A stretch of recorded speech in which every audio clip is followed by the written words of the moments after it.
어깨가 아프다, 허리가 아프다, 목이 아프다, 통증 때문에 잠을 잘 수가 없다 등 이런 통증이 있는 분들은 이구동성으로 하는 말이 있습니다. 도대체 이유를 모르겠다입니다. 그래서 오늘은 왜 통증이 생기는지 그 확실한 이유에 대해서 알아보고 그 궁금증을 풀어보도록 하겠습니다.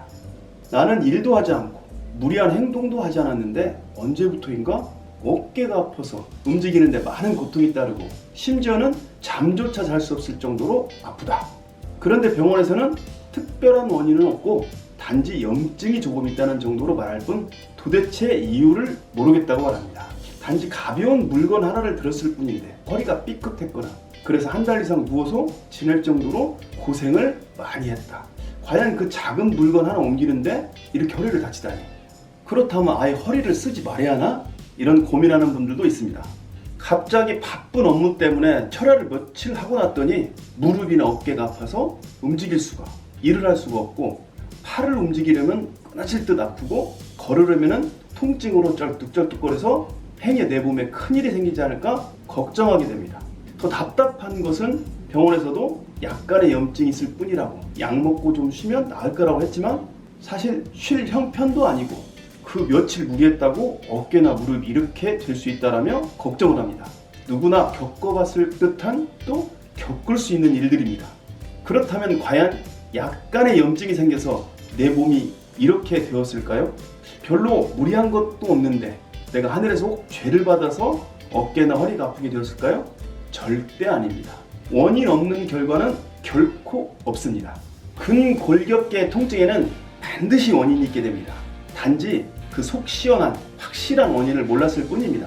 그래서 오늘은 여러분들의 속을 시원하게 만들어줄 근골격계에서 생기는 통증, 그 확실한 원인에 대해서 알아보고 그 원인을 확실하게 다스려서 우리가 평생 동안 근골격계에서 발생하는 통증들을 근본부터 해결하는 방법을 배워보는 시간을 갖도록 해보겠습니다. 이런 말이 있습니다.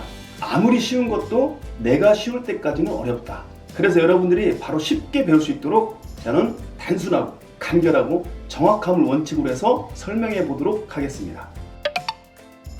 이 근골격계에서 발생하는 통증 원인은 축약해서 대표적으로 딱 두 가지로 정리할 수 있습니다. 첫 번째는 내가 몸을 너무 무리하게 사용하였고 또 휴식이나 다른 케어가 없이 다시 무리하게 반복해서 사용했기 때문입니다.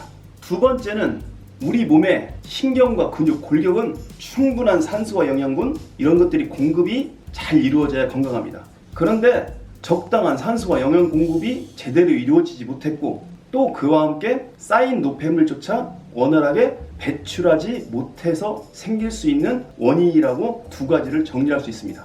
우리 몸의 신경과 근육과 골격은 충분한 산소, 영양분을 공급받아야 움직일 수 있고 또 쌓인 노폐물을 제때제때 잘 배출해야 건강합니다. 그 용량은 사람에 따라서 또 움직임에 따라서 각각 좀 다르지만 각자의 몸에 맞게 정해져 있습니다. 그런데 너무 과한 사용이나 공급 자체가 이루어지지 않아서 산소와 영양분이 고갈되고 또 노폐물이 쌓이게 되면 신경과 근육과 골격은 탄성을 잃거나 경직이 되면서 제 기능을 잃게 됩니다. 이때 우리 몸은 우리 몸에서 신호를 보내서 휴식이나 재충전을 원하게 되고 휴식과 재충전을 통해 다시 충분한 산소와 영양분 공급 그리고 쌓여있는 노폐물 배출을 하며 정상으로 회복되는 것입니다. 그런데 그럴 여유도 없이 회복되지도 않은 상태에서 또는 영양분은 없고 노폐물만 쌓여있는 상태에서 반복적으로 과사용하게 되면 우리 몸에서는 신경과 근육과 골격을 보호하기 위해서 또 다른 신호인 통증이라는 강력한 신호를 보내서 재충전과 휴식을 유도합니다. 또 이러한 상태를 무시하고 과사용을 또 하게 되면 우리 몸은 더 큰 보호기전을 작동해서 신경과 근육과 골격의 보호를 위해서 신경과 혈액 흐름을 차단하여서 근육 사용을 차단하려 합니다. 동시에 더욱 큰 통증으로 경고를 더 강하게 보내게 되는 것입니다. 곧 작은 통증에서 점점 더 큰 통증으로 보내가고 결론적으로 통증이 생기는 확실한 원인들이 바로 이런 이유에서입니다. 주로 과하게 사용해서 아픈 것은 대부분의 사람들이 이해를 합니다. 내가 많이 써서 그런구나. 하지만 나는 무리하게 사용한 적도 없는데 아프다는 분들은 주로 원인을 몰라 답답한 경우가 많습니다. 위에서 설명했지만 다시 한번 더 쉽게 보충 설명해 보겠습니다. 일하거나 운동한 것도 없는데 통증이 생겼을 때입니다. 우리 근육은 항상 산소와 영양분이 충분히 있어야 합니다. 그런데 나쁜 식습관, 독소가 많은 음식, 몸에 해로운 약물들, 또 불면 등으로 우리 몸에서 영양분 자체가 생성되지 못하면 근육으로 줄 수 있는 영양분이 없게 됩니다. 그렇게 되면 우리 몸에서는 근육의 사소한 움직임만으로도 쉽게 지치고 탄성을 잃거나 경직되는 것입니다. 그렇기 때문에 작은 움직임만으로도 몸에서는 근육을 보호하기 위해서 통증을 보내서 근육 사용에 제한을 만들어주게 되는 것입니다. 여기서 중요한 것은 우리 몸은 항상 우리 몸의 최적의 상태를 유지하고 몸을 안전하게 보호하기 위해서 최선의 노력을 다하고 있습니다. 특히 우리 몸에 이상이 생길 때에는 가장 우선적으로 몸을 보호하기 위해 보호기전을 작동하게 됩니다. 그 첫 번째 신호가 바로 통증. 통증이라는 것을 보내서 위험신호를 보내는 것입니다.